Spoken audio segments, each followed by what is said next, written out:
The city outside her penthouse windows glowed faintly gold, 1,000 stories moving on while he had flowers in his hands, a smile on his face, and another woman in his arms.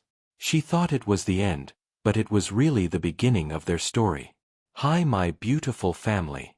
I have missed you all. Thank you so for sticking around with me. I truly appreciate your love and support. If you're already hooked in for today's story and ready to enjoy it, click subscribe and let me know in the comments where you're watching from, because tomorrow I will be giving you another story just as interesting as this one. And you don't want to miss it. Now let us begin. The wheels of Flight 212 kissed the runway with a soft thud, and Clara Morgan felt her heart skip a beat. She wasn't supposed to be here until tomorrow. But after a week away at a charity conference in Paris, one she'd forced herself to attend to give Ethan space, something deep in her chest had whispered, "Go home early. Surprise him. Maybe you both need this." The city lights of New York shimmered below the descending plane like fallen stars. Clara watched them through the oval window, her fingers absently twisting her wedding ring. A simple platinum band, understated, elegant, just like she used to be before wealth wrapped her life in polished marble and quiet loneliness. She smiled faintly. He'll be at work now, she thought. Maybe I'll surprise him at dinner tomorrow instead. Tonight, I'll just go home, light a few candles, cook that pasta he loves. Then she remembered something. Ethan had mentioned, just before she left, that he'd be flying out on business this weekend. Airport, flowers, big client, he'd said vaguely, while checking emails and sipping his espresso. She'd teased him about his mysterious, romantic gestures even for investors. Now, she wondered if he'd meant tonight. Her pulse quickened. Maybe, she murmured, reaching for her phone. Maybe he's coming back tonight too. She decided to take a cab straight to the airport terminal where private jets arrived, just to see. Maybe fate's giving us a do-over, she told herself, clutching her purse like it held her courage. Across town, Ethan Morgan adjusted his cufflinks and checked his reflection in the SUV's window before stepping out onto the tarmac. The night air carried a faint chill, the kind that whispered of early autumn and endings. He wasn't used to nerves, but tonight his heart beat faster than usual. He held a bouquet of white lilies, Clara's favorite. Their scent reminded him of the first night they danced barefoot in their barely furnished apartment, long before the wealth, long before he learned how success could hollow a man from the inside out. She deserves this, he muttered to himself. No more delays. No more walls. Tonight, he planned to surprise her, to apologize for the distance, to say that work no longer mattered more than them. He'd arranged something special, a private dinner, the same song that had played at their wedding, even the same perfume she wore that day waiting in a crystal bottle on her seat. But as he waited by the arrival's gate, the tension in his jaw betrayed him. Would she even believe me anymore? He wondered. Or would she just smile that polite smile and drift further away? The airport was mostly quiet, soft jazz playing through the lounge speakers, the hum of engines fading in the distance. Clara stood behind a column near the private terminal, her luggage tucked behind her. Her heart thundered. There he was, tall, composed, devastatingly handsome in his charcoal suit, his dark hair ruffled just slightly by the wind. In his hand, flowers. Her breath caught.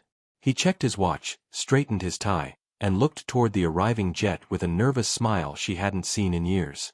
The kind of smile that used to belong only to her. For a moment, she melted, her chest warming with something like hope. Maybe he had missed her. Maybe this was the moment they found their way back. And then it happened. A slender woman in her 20s, wearing a pale trench coat, came running down the steps of the jet. She spotted Ethan and called out, her voice too soft to hear but filled with joy. She ran faster. Before Clara could even blink, the woman leapt forward, throwing her arms around him. The flowers crumpled slightly between them. Ethan didn't push her away. He held her. Not tightly, not passionately, but long enough for Clara's vision to blur with disbelief. Her stomach twisted, her heart folding in on itself. He's holding her. She stumbled backward, hitting her suitcase with a dull thud. The sound startled her enough to duck behind a parked shuttle van. Her breath came in short gasps. She wanted to scream, to rush forward and demand an explanation. But the scene before her played like a cruel movie, her husband, her world, embracing another woman under the soft glow of runway lights. She pressed her hand to her mouth, tears stinging her eyes. I left him for 1 week. 1 week, and he found someone else. The woman laughed, a sound carried faintly by the breeze, and Ethan smiled, his head dipping close as if whispering something in her ear. That was the final blow. Clara turned away, her vision fracturing with tears and betrayal. The ride home was a blur. The cab driver talked about traffic, sports, something about gas prices. She didn't hear a word. Her mind replayed that one image on repeat: his smile, her arms, the crushed flowers. When she reached the penthouse, the city lights felt too bright, the silence too heavy. Every polished surface mocked her. The air smelled like absence, sterile, cold, unlived in. She dropped her bags and collapsed onto the couch, gripping her ring again. I was supposed to surprise him, she whispered to no one. The clock ticked quietly. Somewhere between disbelief and heartbreak, anger started to seep in. He didn't even wait until I was home. At an airport, Ethan? Really? She laughed bitterly, wiping her eyes. You can't even hide it properly, can you?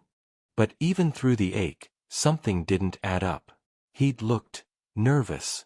Not guilty, not lustful, anxious.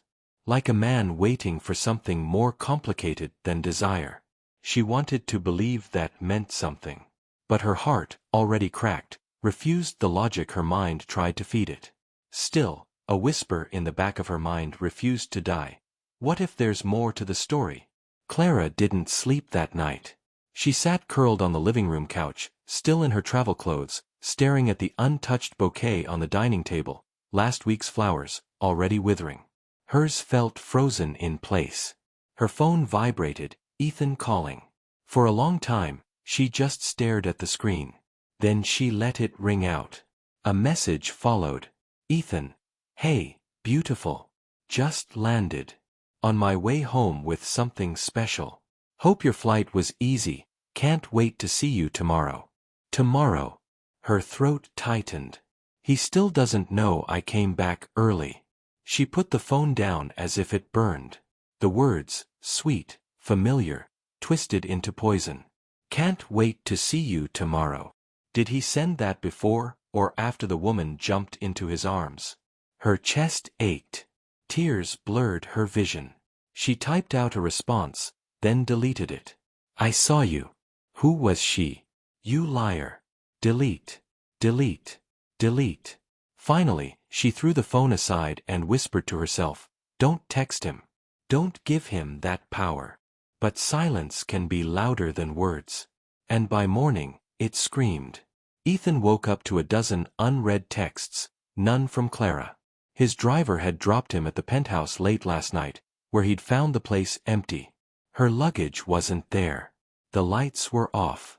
He assumed she was still in Paris, flying in tomorrow as planned.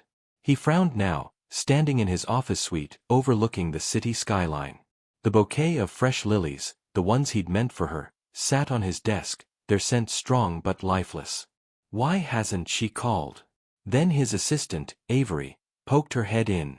Sir, the girl you asked me to arrange the sponsorship for, she called. She said to thank you personally for helping her get that surgery. Ethan smiled faintly. That's good news. She deserves a real chance. Avery hesitated. She also said she saw someone taking pictures at the airport last night, when she arrived. She was worried it might be the press. Ethan's stomach tightened. Pictures? Avery nodded. Yes. She said some man was watching you too when she hugged you. He sighed. Just what I need. The last thing he wanted was tabloids twisting an innocent reunion into a scandal. He'd helped Emma, his late friend's daughter, after she'd battled cancer for 2 years. He'd promised her father he'd look after her. Last night was the first time he'd seen her healthy, glowing, alive. That embrace was relief, not romance. But how could anyone else have known that? He ran a hand through his hair, unaware that the only eyes that mattered, Clara's, had already seen and judged. Clara's phone buzzed again that afternoon. "Ethan, I'll be home early tonight. Can't wait to see you tomorrow, love." The casual affection in his message made her stomach twist. She felt foolish. Invisible. She stood in front of the mirror, her reflection staring back. Elegant silk robe, flawless skin, but eyes that had lost their spark. "Who are you?" she whispered. His wife, or just the background in his perfect life? She looked around at the cold perfection of the penthouse, the white marble, glass, chrome. It used to make her proud. Now, it looked sterile. A mausoleum for their marriage. Her chest burned as she imagined them together. That woman's laughter, Ethan's arms. The flowers. The lies. And then something inside her snapped. She opened her closet, pulled out a suitcase, and began to pack. She didn't know where she was going, but she knew she couldn't stay. As she folded her clothes, her phone buzzed once more, this time a picture notification from a lifestyle gossip blog. Headline: Billionaire Ethan Morgan seen welcoming mystery woman at JFK with flowers. Romantic surprise or secret flame? Clara's heart stopped. The photo showed Ethan mid-smile, the woman's arms wrapped around him, flowers pressed between them. The caption: Eyewitnesses say the two looked overjoyed to reunite. Clara Morgan was reportedly out of town at the time. A cold, humorless laugh escaped her lips. "They're right," she said to the empty room. "I was out of town. But not far enough." She threw her phone onto the bed and zipped her bag shut. Ethan arrived home at dusk, humming softly, exhausted but hopeful. The door clicked open. "Clara," he called. "You're not gonna believe the—" His voice faltered. The penthouse was dim, quiet. Her scent lingered faintly, lavender and rain, but her suitcase was gone. He frowned, stepping into the bedroom. The bed was neatly made, but a note sat on his pillow. He picked it up. In delicate handwriting, just 5 words. "Don't bother with the flowers." His stomach dropped. "No," he whispered. "No, no, no." He called her. Straight to voicemail. Again. Again. Finally, he sat on the edge of the bed, staring at the note in disbelief. The lilies he'd brought in his hand felt suddenly heavy. Their petals trembled. He dropped them on the floor, where they scattered like broken apologies. For the first time in years, Ethan felt powerless. He had money, connections, everything, except her trust. If you saw something that broke your heart, but didn't have the full story, would you rather demand the truth, or disappear in silence like Clara did? Tell us below, which takes more courage, confrontation or walking away? The next morning, Ethan scrolled through his phone with trembling hands, calls unanswered, texts unread. He checked the location app they'd once shared for safety. Offline. Her number? Voicemail. Her assistant. "Sorry, Mr. Morgan, Mrs. Morgan didn't share her itinerary." He sank into his office chair, rubbing his temples. The city below buzzed with life while his world fell eerily still. He thought back to that night, Emma's arrival, her tearful hug, her gratitude for the surgery he'd sponsored. He'd been too relieved, too emotional, to notice anyone watching. And now, it was all being twisted. The photo from the gossip blog was everywhere. Billionaire Ethan Morgan's secret affair? It burned on every screen in his office. He wanted to scream, not out of guilt, but frustration. He dialed his PR team, muttered a few tight words, then hung up before they could answer. None of this mattered. The only person whose opinion mattered had already decided what to believe. 2 hours away, Clara sat on the porch of her late mother's lake house, the one place the tabloids didn't know existed. The house smelled of cedar and quiet. The lake reflected the pale morning sky like glass. She wrapped a shawl around her shoulders and stared at the ripples on the water. The silence was comforting, but her thoughts were deafening. She'd turned off her phone after the article dropped, but her mind still replayed Ethan's smile, not as the man she'd loved, but as the stranger holding another woman. And yet, beneath her anger, something stubborn whispered, "You didn't even ask him why." She hated that voice. She buried it under bitterness. Why should I ask? I saw enough, she said aloud, her voice trembling. He looked happy. Happier than he's been with me in months. Her reflection on the lake shimmered. She looked tired, small. I gave him everything, she whispered. And I wasn't enough. Back in the city, Ethan's best friend, Daniel, burst into his office uninvited. You look like hell, Daniel said, tossing a newspaper on the desk. You need to fix this. Ethan didn't even look up. You think I haven't tried? She's your wife, not a client. Go to her. I don't even know where she is. Ethan snapped. She left. No note, no explanation. Nothing. And now everyone thinks I'm sleeping with Emma, the girl I helped because her father died saving my life. Daniel softened. Then tell her that. Ethan's jaw clenched. You don't understand. Clara doesn't want explanations anymore. She hasn't for a while. Every time I try, he trailed off, staring at the fallen lilies still lying by the trash bin. She just looks through me. Daniel sighed. Then maybe this isn't about what she saw. Maybe it's about what she's felt for months. Ethan didn't respond. But something heavy settled in his chest, the realization that maybe Clara hadn't just left because of a misunderstanding. Maybe she'd been leaving long before the airport. Clara walked through the lake house, tracing her fingers along old photographs, her and Ethan laughing in a tiny kitchen, flour on their noses, a cheap Christmas tree leaning sideways, their first car with a dent on the hood. Every image felt like a ghost of something she'd lost. She sat on the bed, scrolling through her camera roll. There were no recent pictures together. Just gala events, fundraisers, public smiles. No laughter. No warmth. Her phone buzzed suddenly. It was her best friend, Maya. Clara? Where are you? The media's going crazy. I don't care. You should. Ethan's been calling everyone. He looks destroyed. Clara laughed bitterly. Destroyed? He looked fine last night. Maya hesitated. Clara, that woman, I think I've seen her before. Isn't she the girl from that foundation Ethan funds? The one who beat cancer. Clara froze. What? Yeah, Emma Larson. He was on the board when her father passed. Remember? He paid for her surgery. The phone trembled in Clara's hand. That can't be the same woman, she whispered. She hugged him. Maybe out of gratitude. Maya offered gently. Not everything's an affair, Clara. But Clara's heart refused to let go of its pain. Then why didn't he tell me? Why hide it? Maybe, Maya said softly, because he thought you'd never believe him. Clara ended the call, tears threatening again. The lake shimmered outside, calm and endless, mocking her storm. That night, Ethan sat alone in the penthouse dining room, the lilies replaced with a single candle burning low. He scrolled through old messages, Clara's voice notes from years ago, laughter echoing through the phone. He played one on loop until his chest ached.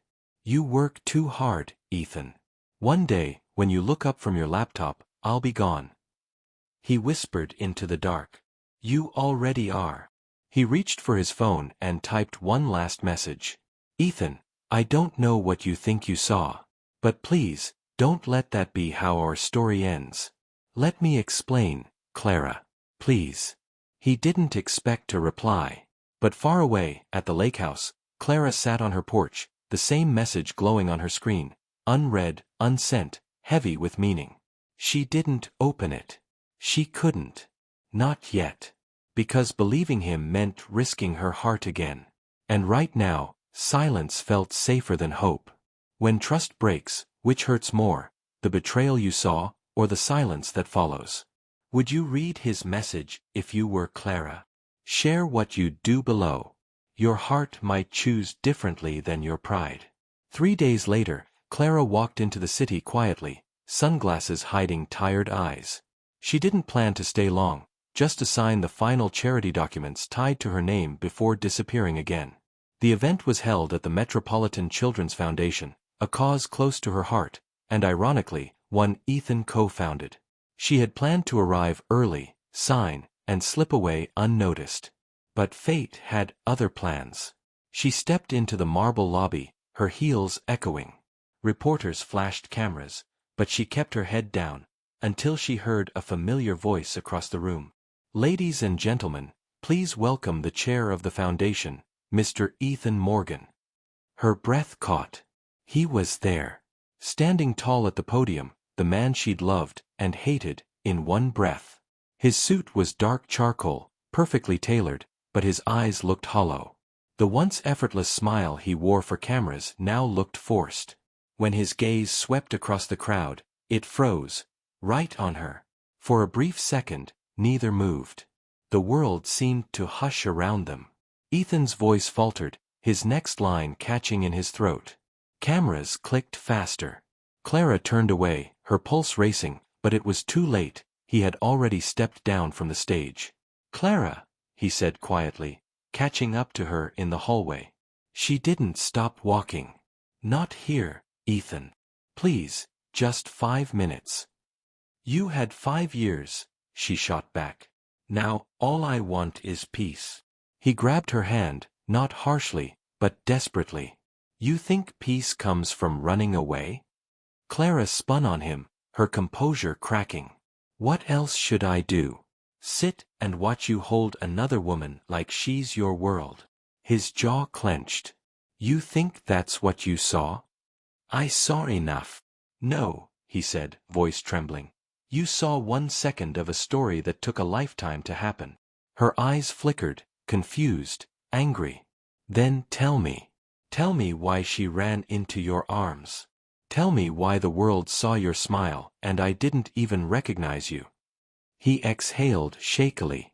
"Because she's alive, Clara. Because the last time I saw her, she was in a hospital bed, dying. Her father, he saved me in a car crash 10 years ago. I promised him I'd take care of her. I paid for her surgery, checked on her progress, prayed every day she'd survive. And when she walked off that plane, His voice broke. "I couldn't believe she made it." Clara's throat tightened. "You never told me." "I tried," he said. "But we stopped listening to each other long before the airport." She turned away, fighting tears. "You should have told me anyway." He stepped closer, lowering his voice. "And you should have trusted me enough to ask." The silence between them stretched, fragile, raw. Then Ethan said softly, "You don't have to believe me today. But please, don't hate me for caring about someone I once owed a life to." Clara blinked hard. The hallway blurred. "I don't hate you, Ethan. I just don't know if I still know you." And before he could respond, she walked away, again. That evening, heavy rain swept through the city, flooding the streets. Clara tried to drive back to the lake house, but her car stalled mid-bridge. Her phone died. The rain was relentless. And then, a familiar car pulled up behind her. The tinted window rolled down. Ethan's voice, steady but low. "Get in. Before you drown out here." She hesitated. "I can call someone. Your phone's dead," he said gently. "Mine isn't." Reluctantly, she got in. The drive was silent, except for the rain hammering the windshield. The city lights blurred outside, streaks of gold and gray. Clara sat stiff, her fingers twisted in her lap. When they reached his penthouse, the nearest safe stop, he offered her a towel and tea. She didn't want either, but took them anyway. The air between them felt too familiar, too dangerous. "You can take the guest room," he said quietly. "I'll stay in my office." "You don't have to." "Maybe I do," he replied, almost smiling. "It's safer that way." That night, as thunder rolled outside, both lay awake, in different rooms, same silence, same ache. Neither could sleep, because memories didn't let them. Hours later, Clara stepped into the hallway, drawn by a dim light from Ethan's office. He was there, leaning over a framed photo of them on their wedding day. His fingers brushed the glass like a prayer. "Couldn't sleep," she asked softly. He looked up, startled but calm. Didn't try to. Why keep that picture? He smiled faintly. Because it's the last time you looked at me like I was your forever. She swallowed hard. Maybe because, back then, you were. He turned the frame face down. What happened to us, Clara? She whispered. We got rich. And in the noise, we forgot how to talk. They stood there for a long, quiet moment. No blame. Just regret. Then Ethan said something that froze her. If I could trade every dollar to go back to that kitchen with the broken coffee machine and you in my old hoodie, I would. Her eyes welled up. You don't mean that. I do, he said. Money made me louder. But you made me human. And with that, the last of her defenses cracked, though she didn't let him see the tears that finally fell. If you were Clara, would you forgive him after learning the truth, or walk away to protect your peace? Do second chances heal, or reopen old wounds? Tell us what your heart says below. When morning came, the storm had passed, but the silence between them hadn't. Clara woke up to sunlight spilling through the window and the faint smell of coffee. For a brief moment, it felt like old times. Ethan stood by the kitchen island, shirt sleeves rolled, 2 mugs steaming. He didn't say good morning. He didn't have to. Black, no sugar, he said quietly. Still how you like it. She hesitated before taking it. You still remember? I never forgot, he murmured. They sipped in silence, the air thick with unspoken things. On the counter sat a half-open box, old letters, photos, and newspaper clippings. She frowned. What's that? He sighed. Everything I never said. She picked up one envelope. Her name was written in his handwriting, familiar yet distant. These were for me, she asked. Yes. I wrote them during our worst months. When you stopped coming home before midnight.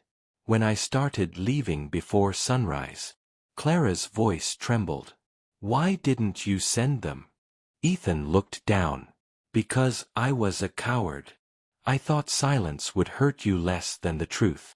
She unfolded one and began to read aloud. Dear Clara, today the board approved another project. Everyone congratulated me.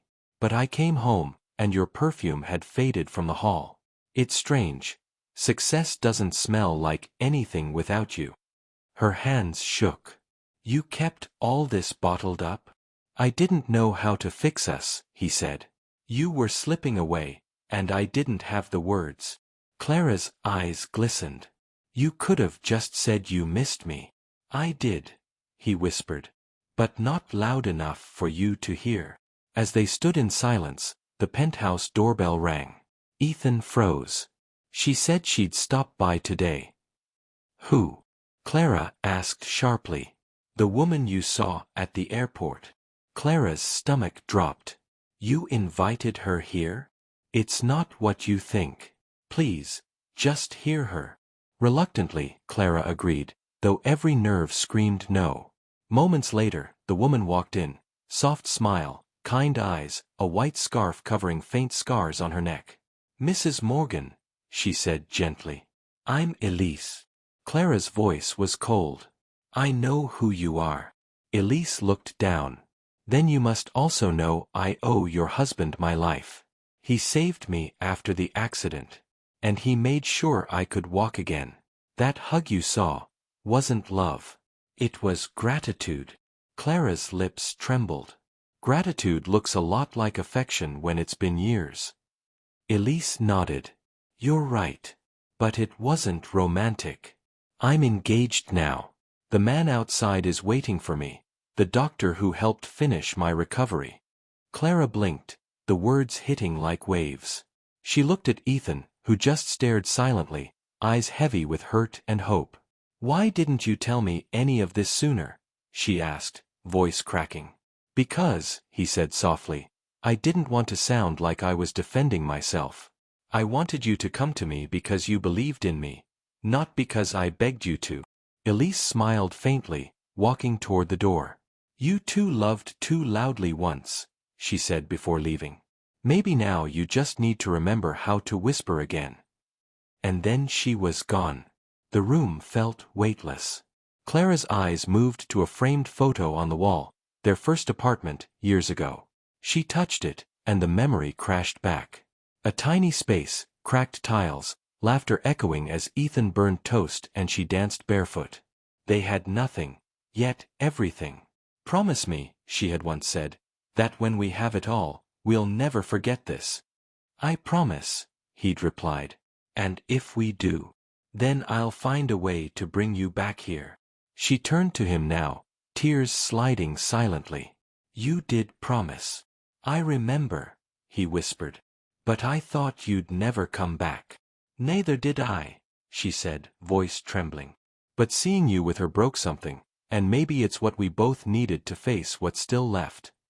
That evening, Ethan took her for a drive, same bridge where her car had broken down the night before. The city glowed beneath them. "This was where I first realized how much I'd lost," he said. "And this," she said softly, "is where I realized I wasn't ready to stop loving you." He turned to her, eyes wet. "Clara, don't say it yet," she whispered. "Not until I'm sure I can believe it again." He nodded. For the first time, neither of them filled the silence. It was peaceful, and painfully human. If love once broke your heart, but the truth gave you clarity, would you try again? Or would you let memory remain the only thing unbroken? Comment what you would do if you were Clara. The next morning, Clara woke to the scent of coffee again, but this time, it wasn't silent. A low hum drifted from the kitchen. Ethan was half singing, half mumbling to an old jazz tune she hadn't heard in years. She stood in the doorway, arms crossed, watching him. He was making pancakes, badly. Batter on the counter, flour on his sleeve, but that look of pure concentration made her smile. For the first time since her return, her chest didn't ache. "Still can't cook," she teased softly. He turned, startled, a flicker of warmth in his eyes. "I'm a slow learner. But I figured it's time I feed the woman I starved of love." Clara blinked. That one line disarmed her completely. "Ethan." He held up his hands, grinning. "No speeches, I promise. Just breakfast. Sit." Reluctantly, she did. He slid a plate toward her, lopsided pancakes drowned in maple syrup. She took a bite and laughed. "Still terrible." He smiled. "Some things never change." For a few golden minutes, they ate and laughed like old friends, their laughter echoing through the apartment like ghosts of a better time. Later that day, Ethan drove her out to their old countryside villa, the one she'd abandoned after the separation. The garden was overgrown now, but the air smelled of roses. Clara stepped out, letting the breeze wrap around her. "I thought you sold this place," she said softly. "I couldn't," he admitted. "It's the only thing that still feels like us." She touched the cracked fountain where they used to sit with morning coffee.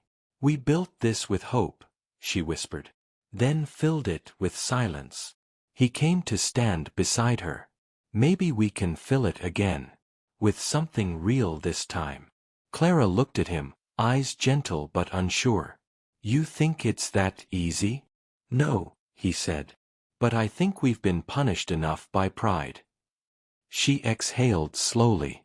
"You always did know how to make an argument sound poetic." Ethan chuckled. "It's called desperation dressed as charm." She smiled despite herself, a small, unguarded smile that reached her eyes. Evening settled softly around them. They sat under the gazebo, fireflies dancing over the grass, the first stars appearing. Ethan poured them each a glass of wine. "Remember the night we planted that oak?" he asked. She nodded. "You said it would outlive us." "It will," he said quietly. "But maybe that's a good thing. Proof that something we made can last." Clara swirled her wine. "We used to dream big here. Not of money. Just moments." He leaned closer. "Then let's dream again. Just one more time." She hesitated, then rested her head lightly against his shoulder. You talk like you're afraid this might vanish. I am, he admitted. Because when you left, I stopped believing in good mornings. Clara's voice trembled. And when I left, I stopped believing in home. Silence fell between them, warm, heavy, healing. For the first time, neither ran from it. Later that night, a power cut plunged the villa into darkness. Clara laughed softly. Just like old times. Ethan lit a candle, its glow painting his face in amber. She watched the flame flicker between them, fragile, alive, like everything they still were. Do you ever wonder, she whispered, if love just changes form? Like fire. Different light, same warmth. He smiled faintly. Maybe that's what growing up is, learning that love doesn't have to burn to be real. She reached across the table, touching his hand for the first time since she'd come back. His fingers trembled under hers. I'm still angry, she confessed. I know, he said softly. But I'm also tired of being angry. Then let's start there, he replied. Not with perfection. Just peace. Their eyes met. No promises, just quiet understanding. The next morning, she found him trying to fix the leaky faucet outside. He slipped, splashed himself completely, and cursed under his breath.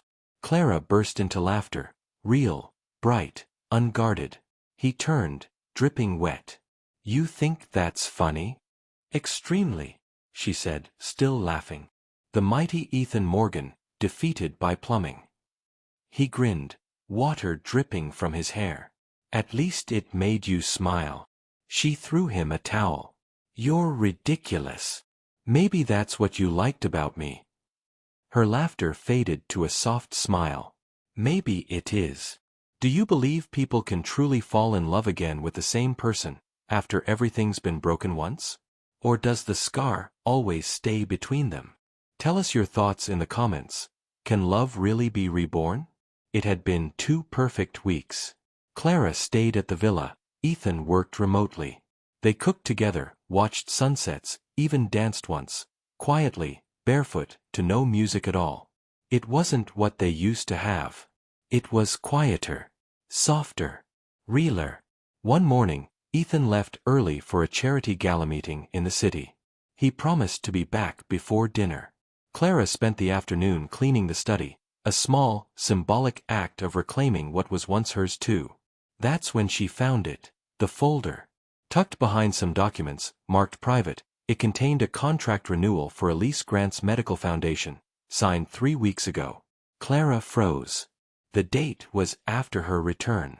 The old fear, the betrayal, the ache, surged again. She read the fine print, lifetime funding, approved by Ethan Morgan. And below, in handwriting, a note. For her second surgery. Confidential. Her heart dropped. When Ethan came back that evening, he found her standing in the living room, the folder in her hand. The sunset behind her painted the air gold, but her expression was ice. Where were you? She asked flatly. Meeting with investors, he said, setting down his jacket. Why?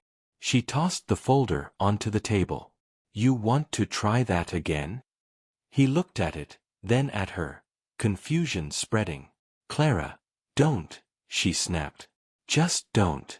I was stupid enough to believe the story. That hug, that girl, all innocent, right? And yet here you are, signing private funding contracts with her name all over them. He rubbed his temples. It's not what you think. Of course it isn't, she said bitterly. It never is with you. His voice rose slightly. She needs another procedure, Clara. It's not about her. It's about finishing what I started. Her eyes burned. You mean what we started? Our foundation? The one you let die while you were busy saving another woman's life.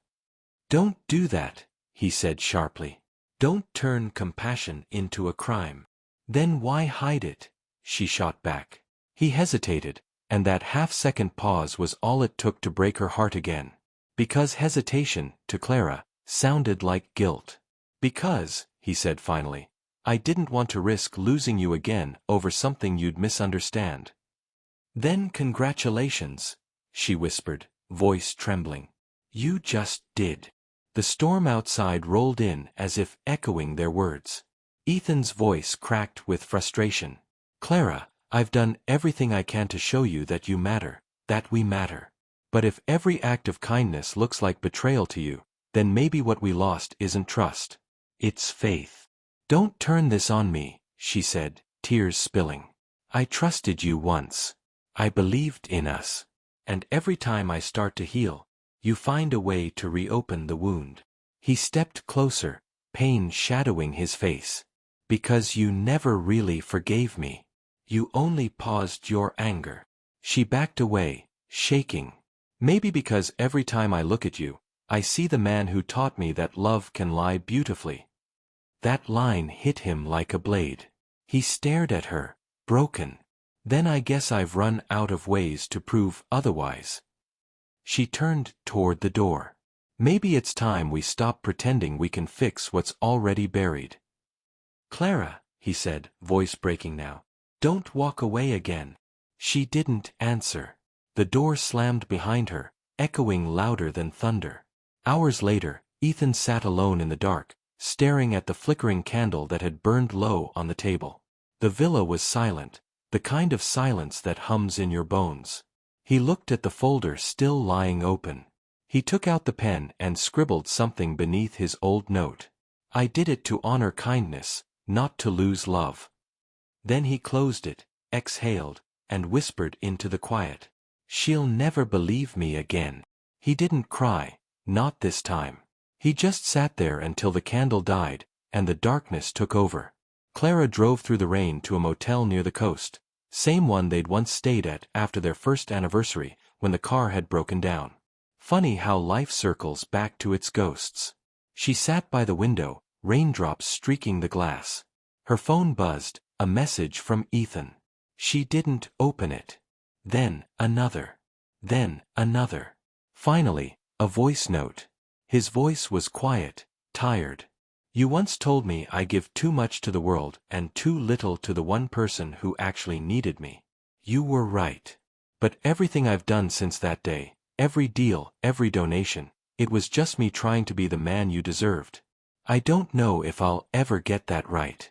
But I still believe in us, even if you don't. She covered her face with her hands, sobbing. Because despite everything, she did believe in them. She just didn't know how to stop hurting long enough to say it. If someone breaks your trust, even unintentionally, can love truly survive? Or does doubt become the ghost that never leaves the room? Comment your thoughts. Would you forgive again, or protect your heart? 3 days passed. No messages. No calls. No one spoke Ethan's name, and no one dared ask Clara how she was holding up. She stayed at her friend Maya's small art loft by the pier, painting, avoiding questions, pretending to heal. But every time her brush touched the canvas, she saw his face in the blur of color. At night, she'd lie awake listening to the sound of ships leaving the harbor. Every horn that echoed through the fog reminded her of him, because he was always leaving, always chasing something beyond her reach. But this time, she was the one who'd walked away. And somehow, that hurt worse. Back in the villa, Ethan moved through the rooms like a ghost. He hadn't been to the office in 2 days. His assistant, David, brought him reports and asked no questions. When Ethan finally looked at the mirror, he barely recognized himself, unshaven, sleepless, carrying the weight of every word they'd said. He sat at his desk, staring at the folder again. But this time, he didn't see Elise Grant's name. He saw Clara's handwriting on old letters, tucked away in the same drawer. Don't lose yourself trying to fix the world. You're enough, Ethan, even when you're not saving anyone. He pressed a hand over the words, exhaled shakily. You told me who I was. And I forgot. Then, as if led by instinct, he picked up his phone and called David. Cancel the grant renewal, he said quietly. Sir? That's a big move. I'll handle it personally. But right now, I need to fix something more important. Meanwhile, Maya had seen enough. She found Clara sitting on the balcony, watching the gray waves. Still waiting for him to call? Maya asked softly. Clara didn't answer. Maya sighed, sitting beside her. You know, I used to think love was about finding someone who made you happy. But now I think it's about finding someone who makes you grow, even when it hurts. Clara frowned. Growth shouldn't feel like bleeding. No, Maya said. But healing usually does. Then she handed Clara her phone. Before you throw away something that still beats, maybe listen to what your heart's trying to say, not your pride. Clara looked at her reflection in the black screen. For the first time, she saw herself not as a victim, but as a woman standing at a crossroad, fear on one side, forgiveness on the other. That evening, Clara stopped by a local cafe. She ordered tea, opened her bag, and froze when a small folded paper slipped out. It was a newspaper clipping, today's date. Headline: Morgan Industries cancels $5 million grant. Founder says, love is the only legacy worth saving. Her hands trembled. She hadn't spoken to him. She hadn't told him what that contract meant to her. But he'd still chosen, not business, not image, her. Tears blurred her vision. Maya, reading over her shoulder, whispered, if that's not a message, I don't know what is. Night fell early, the city glowing gold in the rain. Clara stood at the train station, holding the clipping in one hand, her small travel bag in the other. She stared at the departures board, and then the arrivals. She smiled faintly. Because this time, she wasn't waiting for him to come find her. She was going back, one day early. At the villa, Ethan stood on the balcony, wind rustling through the olive trees. He whispered to the night, if she never comes back, I'll still be grateful she loved me once. That's more than I deserved. He turned to go inside, when headlights cut across the drive. A car door closed. Then footsteps. He froze. Clara stood there, rain in her hair, exhaustion in her eyes, and that folded clipping in her trembling hand. They stared at each other for what felt like forever. No dramatic music. No background thunder. Just silence, the kind that's heavy with everything unsaid. Finally, Clara stepped forward, voice barely a whisper. You always used to meet me at the airport with flowers. He swallowed. Yeah. She glanced down. And I always came home too late. He took a step closer. You're not late this time. Her lip quivered. Then tell me the truth, Ethan. Not for her. Not for business. For us. Why did you hide it? He met her eyes, and for the first time, he didn't defend, explain, or justify. He simply said, because I didn't know how to show love without trying to fix something. And I didn't realize the only person who needed fixing was me. Tears streamed down her face. And in that moment, something inside both of them softened, pride melting into pure, quiet understanding. Would you go back, one more time, if you knew the person who broke you was finally ready to change? Comment below, is love worth one last try, or should some doors stay closed forever? The rain had slowed to a whisper outside the villa. Ethan and Clara stood facing each other, only a few feet apart, yet it felt like the longest distance either had ever crossed. For a moment, neither spoke. The house seemed to breathe around them, old, elegant, and tired of holding its silence. Finally, Clara exhaled, voice trembling. You hurt me, Ethan. Not because of Elise, but because you forgot to trust me. You decided what was right without letting me choose. He nodded, his expression raw. You're right. I kept trying to protect you from pain when all you wanted was honesty. I thought love meant shielding you, but maybe it means letting you stand beside me, even in the storm. Her tears came freely now. Then why does it still hurt so much? Because it mattered, he said softly. If it didn't, you'd have walked away without looking back. Ethan took something from his pocket, a single folded sheet of paper. It was worn at the edges. I wrote this the night you left. Never had the courage to send it. He handed it to her. In shaky handwriting, it read, if you come back one day early, I'll know I still have a chance to make it right. She looked up, eyes wide. You wrote this? The day after the airport, he said, voice breaking. I went there every morning. Just hoping. Tears streamed down her cheeks, and for the first time since that day, Clara smiled. Small, broken, real. Ethan turned toward the hall, disappeared for a moment, then returned holding something familiar, a single white tulip. He handed it to her, trembling. You said once that tulips mean, I'm sorry, remember? And that white meant new beginnings, she whispered. He nodded. So this isn't me asking for forgiveness. It's me asking for a beginning, if you'll have one left to give. She took the flower slowly, brushed a tear away, and whispered, Then we start now. The storm outside cleared, moonlight spilling across the marble floor. Ethan reached for her hand, tentative, unsure, and for the first time, she didn't pull away. She stepped closer until she could rest her head against his chest. The sound of his heartbeat was uneven, frantic, human. I missed this, she murmured. I missed you, he breathed back. It wasn't a movie-perfect embrace. It was messy, tearful, tired, real. The kind of love that doesn't erase the past but learns to live with it. By sunrise, the world outside was painted gold. They stood together on the balcony overlooking the sea, 2 coffee mugs steaming between them. Ethan turned to her, voice softer than the waves. You know, I never told you what Elise said that day at the airport. What? She said, Go get her before she's gone. She was the one who made me realize how close I was to losing everything. Clara smiled faintly. Then I guess I owe her a thank you. He laughed quietly. You can tell her yourself. She's flying back to London today.